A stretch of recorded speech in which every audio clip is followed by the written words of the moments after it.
What's up, everybody? So in this video, we're going to be talking about everything that you need to know for C3.1 HL, right? So this is an HL video, guys.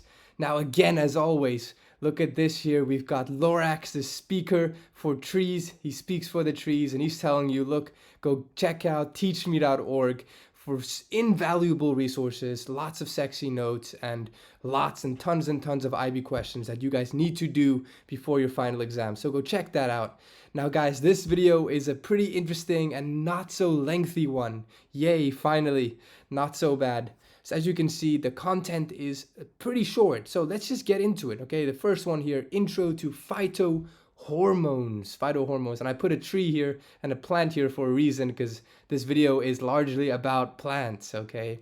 So you know how for the standard level video of C3.1, we talk about basically how the human body, how animals are controlled by our nervous system and hormones and all these kinds of things. Now, plants are not that much different. The one big thing is we know plants don't have muscles and they don't have a nervous system, right? So they don't have these nerves.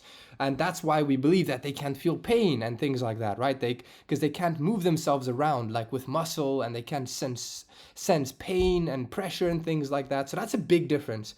But they still have hormones. So me and you, we can make hormones and things to control our body, like insulin, glucagon, many things like that to control things in our body. Now, plants also have hormones that play various roles, okay? So we call a hormone that's made by a plant cell or a plant a phytohormone. So the phyto part here refers to plant. Now look, there's a few we got to know about, 5, but we're only really going to focus in detail on 2 of them. So the other ones you should be aware about and about their basic function, but we're really going to go into detail with these 2. Okay, that's the whole bulk of the video. By the way, an organism that cannot move around because it doesn't have muscle and things like that, like a plant that's anchored to the ground, we call this organism a sessile or immobile organism, just so you know, okay? It might be a word that shows up, and I don't want you to get confused if you see it. Now, let's quickly look at these. So the first one I want to talk about is a hormone called cytokinin. Now, in a nutshell, what cytokinin does is it stimulates plant cells to duplicate, so to undergo mitosis, make more cells, okay? So basically the growth of a plant by stimulating multiplication of the cells, okay? So in other words, increases the rate of cell division. That's a very key word, because we're going to have to distinguish cytokinin with the function of auxin, which is similar but different. Now, one thing the IB wants you to know about, so I wrote it here and just bear it in your mind, is that this hormone is produced in the root of a plant. Okay, so what is root? Basically, when we look at a whole plant, obviously what we mostly see is this. We see the outside of the plant that is not embedded within the floor, not embedded within the soil. Okay, so this part, the part of the plant that is above the soil, not in the ground, is called the shoot. Now the part below the inside the soil is called the root. Okay, so there's 2 big parts, the root and the shoot. Now they believe that cytokinin is produced in the root, so not in this part above the floor. It can be transported from the root up to the rest of the plant to stimulate these cells to undergo division. Okay, so that's possible, but it's produced only in the root. Now, how does it get brought up from the root? So the root up to the shoot. By the xylem. Remember, that's not the focus of this video, but remember, inside the plant, there's a little vessel, a little pipe, which we call the xylem, and it transports water and little minerals from the root upwards to the plant. So remember, that one is one directional. The xylem only brings things from the root upwards. Okay, remember the other pipe was called the phloem, which can bring things up or down. Okay, but again, it's not the focus of this video. It's just to recap for you guys. You guys learned that in another video. Okay, so that's really it for cytokinin, guys. So auxin. So I'm going to give you a little bit of an overview here, but like I said, the video is going to focus on these 2. So we're going to go into more detail on these 2 on some other slides, okay? So just get the big picture right now.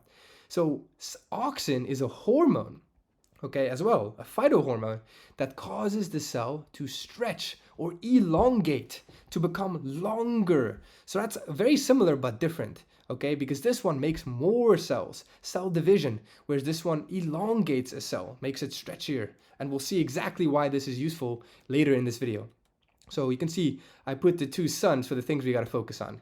So we call this cell elongation. Now, here's the big difference. The IB wants you guys to know this is not entirely true, okay? But remember this for the sake of the IB. This one, they want you to know, is produced in the shoot. So the part above the ground, not the root, the shoot, okay? Of course, it can be transported to the root to allow the roots to grow and things like that as well, to elongate as well. But it is made primarily in the shoot. The reason why I say it's not entirely true is because scientific literature shows that it's also made in the root. But for the sake of the IB, just remember, guys, they want you to know it's made in the shoot, so the part above, and it can be moved down. And remember, the vessel, the pipe that can move things down, is called the phloem, okay? So we're going to talk about this much more later, okay? So that's the big... So I want you guys to really compare these two and make sure you understand the difference between them, okay? It can be picked on in like a multiple choice or something. Okay, next one is super interesting, called ethylene. Sometimes they like to call it ethene. So without the YL, sometimes they also spell it like that. So be aware of both. Now this one is really cool. It is the hormone responsible for fruit ripening. So you know, if you go to a tree or whatever and you pick a fruit when it's not ripe yet, right? You know it's gonna taste bad, it's not gonna be the right color, it's gonna be very hard, okay? So ethylene is the hormone that ripens, that helps to ripen a fruit, okay? And we're gonna look at that in much more detail later. So just know this for now, okay? Because we're gonna focus on this one later. So it promotes fruit ripening, okay? Very cool. The next one here, gibberellin, okay? It's not like gibberish, right? Gibberellin. This is another really cool hormone. And you know this right here, it's a seed. So you know when you have a flower, well, let's not go into detail on that now. You guys will really go into detail on the whole sexual reproduction, the sexual reproduction in plants, which involves seeds and all that, in another chapter, I think in D3.1, I believe. So really here, it's just a big, broad picture. But basically, in a plant, when it has a seed, the hormone that triggers the seed to germinate, in other words, start actually forming the plant part, the shoot, you know, the shoot is the part that's going to come out of the floor and the root is going to go into the soil. The hormone that triggers that, because that process is called germination. So the hormone that triggers germination is gibberellin. But gibberellin also has some other functions, so I'm going to put them here for you. But don't go crazy with these three, cytokinin, gibberellin, and abscisic acid, because they're not the main focus. Just know what I wrote here. Okay, so other than seed germination, this one can also control stem elongation, very similar to auxin. Okay, and it also plays a role in flowering, so the formation of a flower in a plant. Okay, but that's really it for gibberellin, so don't go nuts on that. Really, what I have here is good. One more is abscisic acid. The one IB book has it, the one doesn't. So I'm putting it here in case you guys need to know it, because the one IB book does have it. So it doesn't hurt to put it here. So this hormone is very, very cool. You know, on a leaf, when you look at a leaf, it has, if you look like really, really close, there's a lot of little holes, okay, which we call stomata. Stomata. This is basically like the sweat gland of a plant. You know, me and you, if you look closely at your skin, there's sweat pores where you will sweat from. Now, a plant pretty much has the same thing, but it's called the stomata. And that opens and closes to let water vapor and things out, right? When it gets rid of water. But the thing is, when the plant is in very dehydrated conditions and it wants to preserve water, we want to close that little hole. We want to close that stomata to prevent water from leaving. Because normally water can like jump right out of that little hole and leave, like sweating of a plant. And we learned that in another video in detail. So don't worry about it. Again, it's just big overview here. So this hormone can help close that stomata, that little hole, to prevent water from leaving, thereby preserving the water inside the plant so it can stay hydrated for longer. Okay, so that's really cool. That's really the big overview of the hormones you guys gotta know, and we gotta know in detail these two here. So we're gonna go into that now. All right, so now we're gonna focus exclusively on auxin. Okay, I told you this is gonna be the bulk of the video, so now you really gotta start focusing. So here I have a picture, okay, of a shoot, a plant shoot. Remember, plant shoot is just any part of a plant, the leaves, the stem, whatever, any part above the ground, Okay, so it's a very simplified diagram to illustrate this purpose, the function of auxin. So where is auxin made? Let's first talk about where auxin is made and its purpose. So auxin is made, as I said, in the shoot. Okay, the IB wants you to know it's made in the shoot.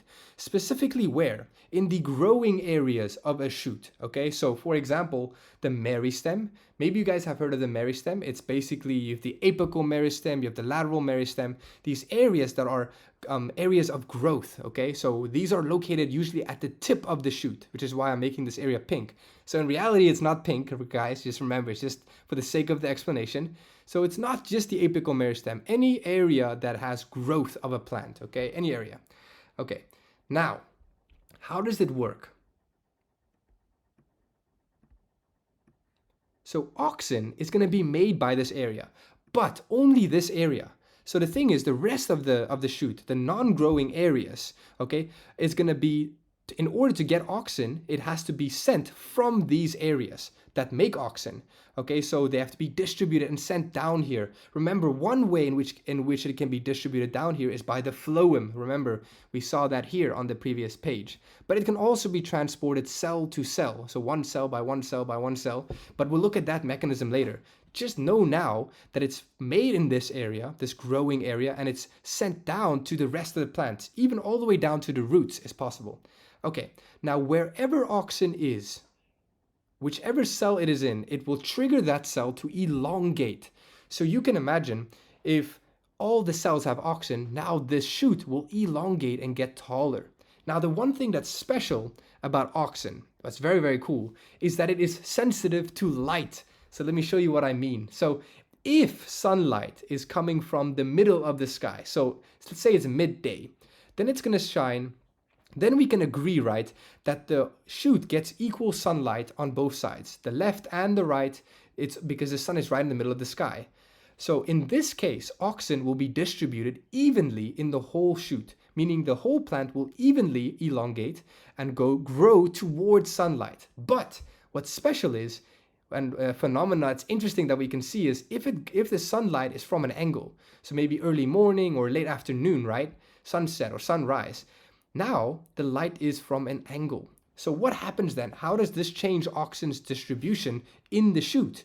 Well, auxin doesn't like sunlight. So it basically goes and basically like a little friggin' bat, right? It just likes to be in the dark. So whenever there's sunlight, these guys will just be like, nope, I don't want to be there. I'm shy. I'm going to go to this side. And they kind of just hide from the public, okay? So that's what happens. So they're afraid of the sunlight and they go to the side that is shaded, furthest away from the sunlight, the dark side. Now, what does that mean? That means this side that has all the auxin will elongate far more than the other side that is exposed to sunlight.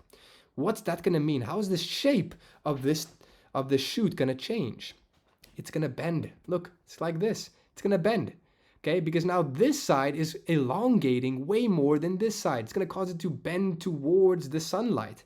Why is that a phenomenon that happens in nature? That is because we want to optimize photosynthesis. This plant is bending towards the sunlight so it can absorb as much light as possible to be able to carry out photosynthesis as efficiently as possible, right? So that's why it's a cool normal reaction that actually makes sense if you think about it. If you guys haven't seen this, you can put up one of your plants in the window and you can see that it actually grows towards your window if you leave it there during the day, and it's very, very cool. Or if you leave it there for a while, because the sun will come up in the morning and then the plant will grow in the direction of that sunlight. It's very cool. Okay, so that's the overall concept, okay? The overall concept, very, very cool. Now we gotta look at some keywords. So we know auxin stimulates plant cell elongation. We know that already. Now, here comes the keywords. So the phenomenon of growing towards a source of light, so what's happening here, is called phototropism. Photo means light, and tropism means growing in response to a stimulus. Growing in response to a stimulus.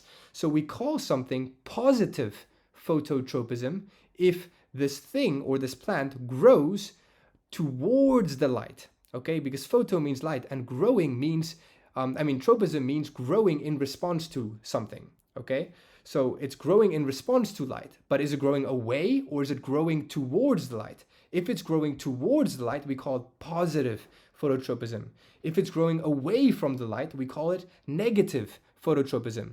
So you can think, one example I can give you of negative phototropism that you guys don't really have to worry about, not to know about, is the roots. So you know your roots, imagine your roots grew towards light. That would mean that the roots would come sticking out of the ground and go out to the sun. But roots actually grow away from light, deeper into the soil. So that would be an example of negative phototropism. Okay, so that's very, very important keyword. There are other kinds of tropism, but you guys don't need to know about it for the IB. You guys only need to know about phototropism. There are other kinds of tropism like geotropism, okay, and things like that, but you guys don't need to worry about that. Only focus on the growth towards or away from light. Okay, so tropism is a directional growth response to an external stimulus. So if it's towards the stimulus, it's positive. If it's away, it's negative. Okay, we know auxin is produced in the growing regions of plants. So like I said, the tip of the shoot, the tip of the root, but the IB wants you to focus on the shoot, okay? Just know that. Or even growth buds. So just any growing area. So we call that meristem tissue, right? Okay, so now we got to look at the detailed mechanism here. So we're going to zoom in, guys, this is very important, to a little area here. We're going to have a picture that shows us a bit of this area that makes auxin and then the shoot where it's going to be sent to. Okay, let me show you. So here we're zooming in. Remember, in reality, all of this is made up of cells. Just like me and you, that's made up of billions of cells. Plants are just made up of cells. Okay, so you can imagine if we zoom in, we're going to see these cells. So these are our cells. And this pink part here, that's going to be this growing area that's making auxin. So let's say auxin is made here. Okay, now remember, let's presume the sun is in the middle of the sky. So now this auxin is being made and it's being sent down to these cells. I can just make some more. And it's going to be sent straight down evenly to all of the rest of the plant. So pretend it's now, the auxin is now distributed evenly and the thing can grow towards the light, okay? Now, the thing is, let's say that this is the scenario. The sun is coming from this side. Let me copy that for you guys so it's clear. Let's pretend the sun is coming now from this side. So what is the response of the cell to, how does the cell move these guys to the opposite side? How does it do that? Basically, in these cells, there are these little pumps, these protein pumps. Okay, they look like this, and they're embedded in the membrane. Okay, here's the thing. Here's the thing we got to clear up right away. The cells, to go from this area here, where they are produced, into these cells below, which are the target, all of these cells, they can get into these first cells by diffusion, meaning there's nothing restricting them. They just have to flow right in. But once they're in these cells, they cannot leave by diffusion. They have to leave by one of these pumps. Okay, so again, very straightforward. To come into these cells, they can diffuse in, and that's it. But now, to leave these cells, they need to leave by these pumps. Okay, so let me show you. So say this one comes in here and we want to move it to the next cell. Let's say there's nothing in this cell yet. Now we want to distribute this one to the next cell. It has to go into this pump and be pumped across into here. Same here. It's going to go into this pump and it's going to be pumped across into here. And then maybe this process continues, there will be another one here. And maybe as this one keeps making more and more and more, we keep sending these guys down, and eventually the whole plant, the whole shoot will have all these auxins, right? But now, let's say the sun is on this side. What's going to happen? Okay, what happens is these guys will now start to embed themselves on the side furthest away from the sun. Let me show you. So now, for example, the cell will synthesize these pumps and put them in the wall here. Okay, let's do another one.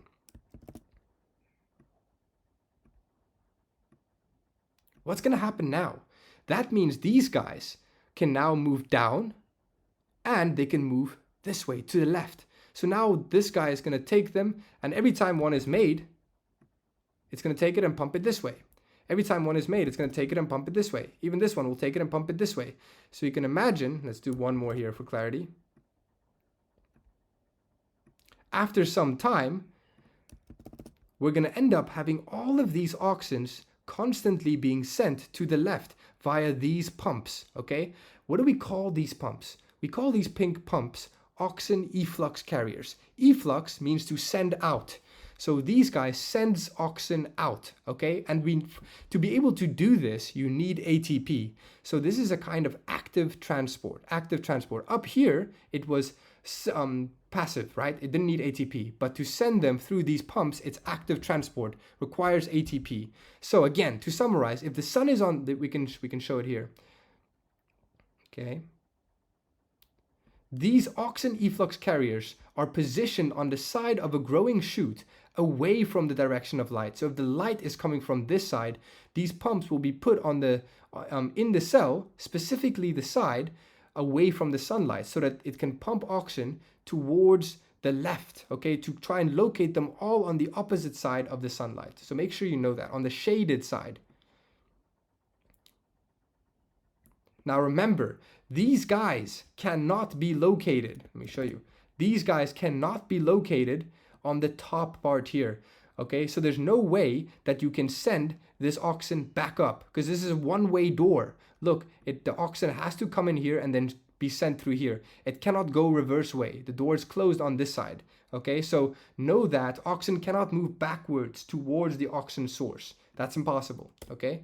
So these auxin efflux carriers are always on the bottom side of the cell or this lateral sides, never the top.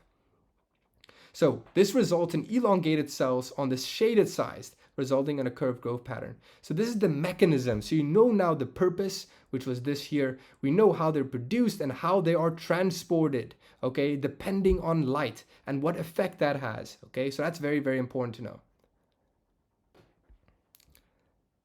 So now let's talk about the mechanism of action. So we know now how auxin is moved to where it needs to move to be able to elongate the cell, to grow towards the sunlight. But how exactly does auxin cause this elongation of a cell? What's the mechanism? So it's really actually very interesting. Let me show you. So how does this happen from this normal cell to elongated? We got to look at this picture here. So we're zooming in now to this area here. So we can see this light green area is like the cytoplasm of a plant cell. And then this here, this lighter, slightly darker green, the middle green, is going to be this plasma membrane, right? Plasma membrane. And then we know plant cells are unique because they have this dark green one here, which is the cell wall. Okay, that's unique to plant cells. So let's say our auxin arrives in the cell. Okay, it's been distributed to this cell. So now here's our auxin. Auxin has two jobs, okay? Whatever cell it's in, it's going to trigger, let me show you here. It's going to trigger the synthesis of hydrogen ion, or otherwise known as proton pumps. Okay, so these guys. And it's going to then stimulate their insertion into this plasma membrane. So it's triggering a bunch of this to happen. It's triggering the insertion of these guys, okay? Awesome. Now, what's next? Now, what do you think is the purpose of a hydrogen ion pump? It's going to pump hydrogen ions, right? It's going to take these guys and be like, zoop, send them into this area here. Let's make some more. The more the better, more the merrier. It's going to send them into, zoop. Okay, it's going to keep doing it. One more time. Okay, so now we have this scenario. By the way, again, this is active transport, so it uses ATP. Okay, so now we're building up the concentration of the hydrogen ions in those in the area outside the plasma membrane. So that's going to be the cell wall. It can even be the areas in between plant cells. So we call this whole area that comprises the cell wall and the area in between cells the apoplast. Okay, the apoplast. I have a definition here for you guys, just because I know you want it. The apoplast is really just that, the cell wall and the spaces in between cells, okay? Now, once the hydrogen ions are in this area, it's going to cause the pH to drop. We know protons reduces the pH. It makes the environment more acidic, okay? So it acidifies this area. Now, notice what's in this area, what's in our cell wall. When you look at our cell wall, we have a lot of these fibers, these little pipes. They're called cellulose fibers, okay? Cellulose fibers. And they're connected to each other by these bonds called hydrogen bonds. So various like interactions causing a very strong, sturdy environment. That's what's so special about the cell wall, okay? It makes it very strong so the cell cannot change shape very easily. So it's very sturdy and very difficult to change shape, very difficult to stretch. But in the presence of all of these protons, they're going to interfere and they're going to basically disturb the integrity of these hydrogen bonds. They're going to break them. They're going to make this area changed by breaking these hydrogen bonds. And guess what? How do they do that? Because hydrogen ions can't just do it magically. No. By changing this area to be more acidic, we're doing something very cool. Inside this area, there's a small molecule called expansion. Expansin. Okay, this guy is naturally there, but it's not working. Okay, it's not active under natural conditions. It's there, but it ain't working. If you don't pay me, I'm not going to do anything. So when this area gets acidic, you're essentially activating this guy. Now, it has basically scissors. Now, when it's activated, it's going to go and chop up all these hydrogen bonds, okay? It's going to chop them. By chopping them, now we reduce the integrity of the cell wall. We make breaking these bonds. Now, these cellulose fibers are loosely held together. So they're not sturdy and strongly held together anymore. Not very tight. The cell wall now is not very strong. Now it's rather elastic. Okay, so just know this expansion is activated by the presence of hydrogen ions, by reducing the acidity of the apoplast. Okay? Pretty much wrote that there. So now, because these bonds are broken, these you can imagine that these cellulose guys can separate now from each other, and the gap can become bigger and bigger because these bonds are not holding them together. Okay, so let me show you. So look at this animation, guys. It's fantastic. Just for you guys. So notice, look, now these guys are not held tightly anymore. The bonds have been broken. This area has been stretched open. And that means our cell is going to be able to elongate, okay? Now, you may ask now, so let's go back to this. Sure, if we break all these bonds, now they're not strongly held together anymore. But why would these guys want to separate? Why won't they just stay like this? Well, think about it. If you break these bonds and nothing is holding together these cellulose fibers anymore, and we know the cell loves water, okay? Plant cells love to attract water into their vacuoles. So now if water is going to be attracted and water enters, you can think of it like a balloon. The water is now going to come in just like air into a balloon. If you blow a balloon, we've all had this. Sometimes the balloon is like really tough, really hard. You blow your nuts off and it doesn't want to inflate. Imagine that being like this cell. Okay, even though water is coming in, because the membrane, the cell wall, has all these bonds, it won't inflate, it won't stretch, it won't expand, it won't elongate. But imagine like a nice soft balloon, one you've blown up like 100 times, so it's very elastic. Imagine it being like this scenario here, where you break all these bonds. Now, when water comes in, like you blow air into a balloon, it will elongate. It will stretch very, very easily because there is no resistance. These bonds are not there anymore holding these cellulose fibers together. So now, when water comes in and creates pressure from the inside, just like you create pressure with air when you blow up a balloon that presses on the walls to expand it, now the water is going to press on the wall of the cell. That's called turgor pressure. And that's going to cause the cell to expand and stretch. So now this effect happens. These areas will separate because the water pressure from the inside is causing this cell wall to expand. And because there's no bonds, they can separate and elongate, okay? That's very, very cool. So I always like to use the idea of the balloon to help me understand that. So here's the words I just said, the turgor pressure and blah, blah, blah. Okay? And then once they're in this new stretch position, when these guys, when expansion gets tired and stops working, then the bonds can reform. And now the cell is permanently in a stretched position because now the bonds are holding them together again in this new position, this elongated position. Okay? Awesome. Make sure here. Oh yeah, I forgot my little arrow for the hydrogen bonds. Sometimes I forget what I planned in my videos. Okay, cool. So now you know exactly what auxin's purpose is, where it's produced, how it's transported to the cells that it needs to be in response to light, and also how exactly auxin activates those cells to make them become stretchy. So it's a lot of stuff you guys already know now. So now let's go on to the next part here. We're done with auxin. We're going to talk now a bit more about this guy, ethylene. Okay, this is the next big part you guys need to know. So it's going to be related to fruits, to fruit ripening. So a lot of you guys most likely don't even know where fruit comes from and what the purpose of fruit is. But maybe you do, maybe you're smart already. So let's quickly cover where fruit comes from so that we understand what fruit ripening means and how ethylene functions in the process of fruit ripening. And then we'll do some questions and answers, okay? So I want to let you guys know that what I'm going to say here, I'm not putting any real explanation or words here because you guys will learn this process in immense detail in another chapter. This is really just for me to recap you guys so that fruits actually make some sense to you before you guys learn about fruit ripening. Because for me, I didn't even really know. I feel like it'd be stupid to learn about fruit ripening before you even know where fruit comes from. So I think it's important. So just look at this slide and absorb a little bit, but don't worry, this won't be on this process of fruit formation is for another chapter, okay? So it's really gonna be vague here. So here's our flower, okay, our flower. We're seeing the inside of the flower here, okay? So we have some of these petals removed so we can see the inside. So you know, plants also have male and female material, right, that they send to each other to fertilize so they can make a seed, right?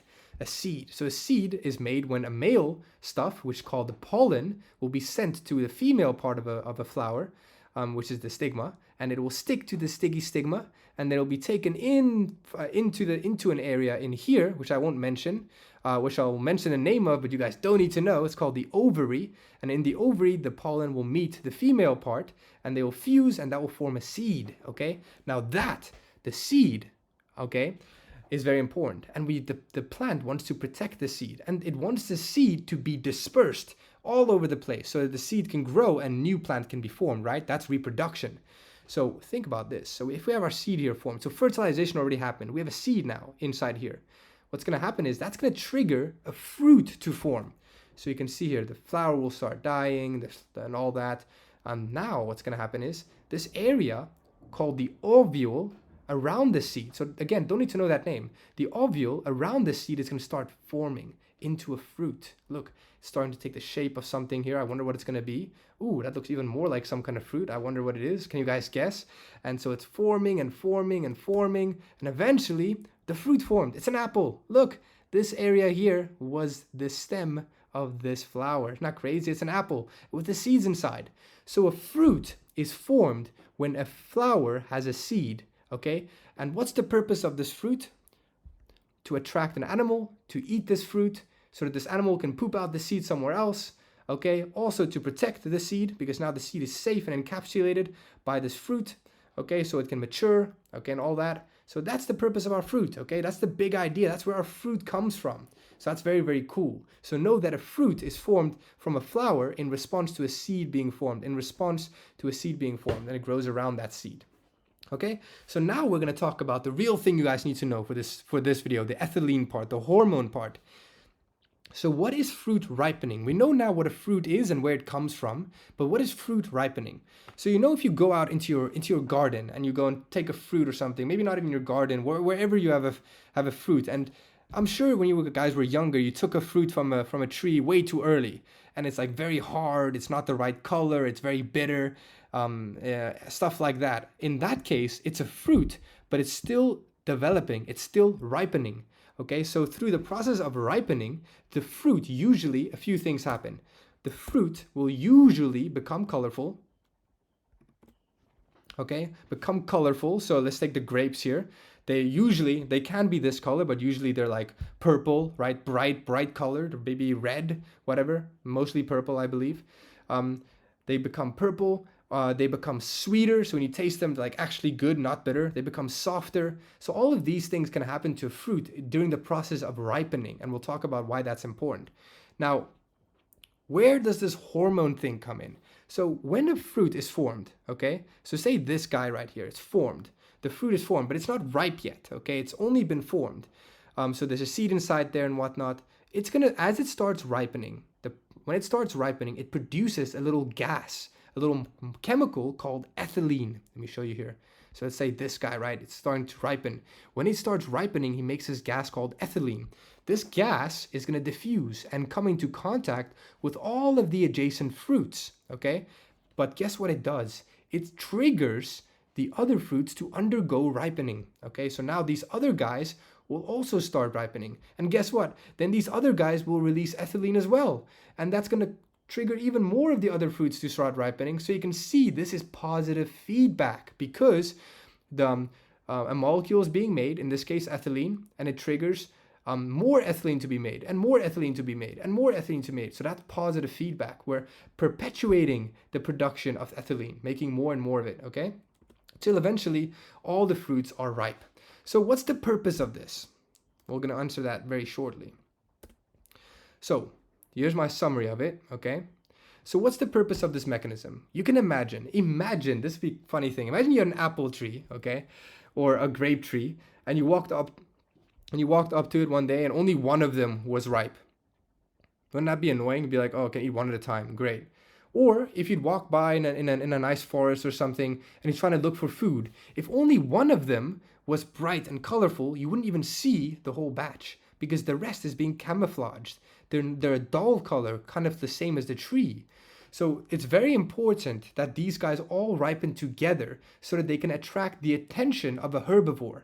Okay, so they can attract the attention of a herbivore to come and eat it, so that these seeds can be dispersed.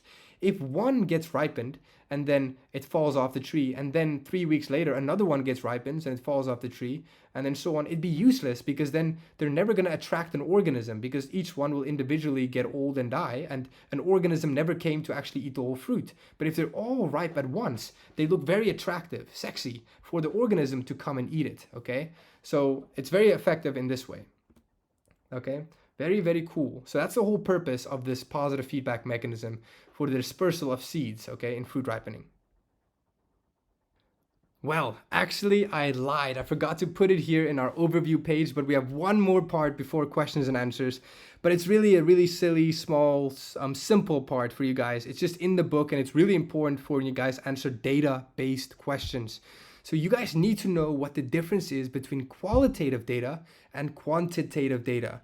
So in a nutshell, qualitative data is any kind of data that you can get by looking at something and describing the changes you're seeing. So no numbers, just observations. Whereas quantitative data is observations, is measuring and numbers. So if we look here as this environment, okay, and we say your experiment is to see how different intensities of light affect plant growth. Okay, and now you want to gather qualitative data and quantitative data. So I'll show you some examples of what qualitative data means, because this is useful for you guys when you have to do your essays, right? When you have to do experiments and essays and you have to write that big AI, I think, that essay. Okay, so qualitative data examples can be, okay, so say you did this experiment and you're looking at your plant and you see, I see flowering. That's qualitative data because that's some observation you're seeing, but you're not measuring it. You're not doing anything like that. You're only noticing it. The leaves are very green. There's no brown leaves. That's qualitative data. That's some observation you're seeing. The plant started growing very early. Okay, that there's these cotyledons. I noticed that the plant is growing towards the light. All of these are qualitative data. You're not measuring anything. It's just observations you're making about your experiment. Okay? Now, quantitative data is a bit different. So in quantitative data would be actually going and measuring and seeing, I noticed that the angle of growth of the curvature of this plant in response to the stimulus of light was this many degrees. That's quantitative because you're making a measurement. Counting how many leaves there are. There are 1, 2, 3, 4, 6 leaves. That's a measurement, so that's quantitative data. When you measure the size of your leaves, I'm going to measure these leaves. I can see that, that one is this long, that one is this long, that one is this short.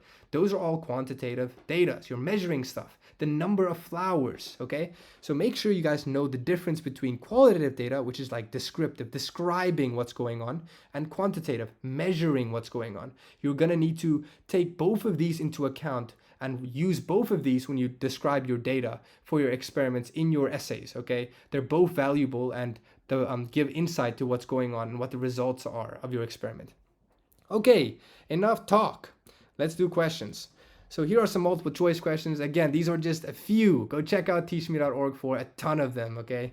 So match the following plant hormones with their primary actions. So we know auxin, what does it do? Elongation. This is actually a very easy question because if you look, 1D there's only one option for that. So it's gotta be B, but let's check out the rest just in case, okay? 2, they could have made this way harder, so just bear that in mind. So 2, Gibberellin, okay, it has many functions, but one of them is stimulating seed germination. Cytokinin, remember, this is cell division. Ethylene fruit ripening. So the answer is definitely B here. That's a straightforward one. Which of the following regarding fruit ripening is true? It is an example of a negative feedback mechanism. No. Remember, it was positive feedback. As one fruit made ethylene, it triggered the other fruits to make ethylene. So it made more and more and more. It was positive feedback. So the associated phytohormone is ethylene, yeah. Or ethene. It's the same name, just a different, both names are all right. When ripening occurs, a gas is released. Gas is very important. They're going to test you on that, which may trigger nearby fruits to ripen. Yes, that's true. So it's going to be 2 and 3 are true. So it's going to be C. Which of the following best describes the role of auxin in phototropism? So again, they're focusing on auxin here, guys. That's the most important one. The answer here, I remember, was not A. It promotes root growth, not root growth, it's shoot growth, remember? Not by inhibiting cell elongation, by stimulating cell elongation. So it's wrong because of inhibiting. It stimulates cell elongation on the shaded side. Yes, remember, that's true, causing it to bend towards light. So the answer is probably going to be B. Why is C wrong? Because it says it prevents cell elongation on the shaded side. No, it stimulates, and it causes it to bend toward light, not away from light. So C is wrong for 2 reasons. It accumulates on the illuminated side. Nope, it accumulates on the shaded side, promoting faster growth toward light. That's true, but the first part's not true. Okay, that's it for this video, guys. It's pretty straightforward, I believe. Hope the art made things a little bit easier. I hope you understand it. I hope you learned something, and I will see you guys in the next one.